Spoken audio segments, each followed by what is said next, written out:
நம்ம கோவில்ல வேலை பார்க்குறானே நாராயணன், அதான் உங்களுக்கு ரொம்ப வேண்டப்பட்டவன். அவன் எப்படி? நாராயணன் எப்படிங்கிறது இந்த ஊருக்கே தெரியுமே. இருந்தாலும் உங்க வாயால சொல்லுங்க.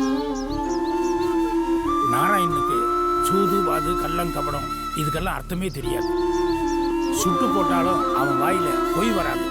சுருக்கமா சொல்லணும்னா என்னை விட ஒரு படி மேலேயே அவனை நம்பலாம். சபாஷ், நம்ம நினைச்ச இடத்துக்கு அப்புறம் வர வச்சுட்டு மேல கேளுங்க. வழக்கமா கடை சாத்தினதுக்கு அப்புறம் கோவிலை பூட்டுறது நாராயணன் தான். ஆனா நேத்திக்கு அவங்ககிட்ட நீ பூட்ட வேண்டாம் நானே பூட்டிக்கிறேன் அப்படின்னு சொன்னேலாமே. சொன்னது வாஸ்தவம் தான், பூட்டினது நான் தான்.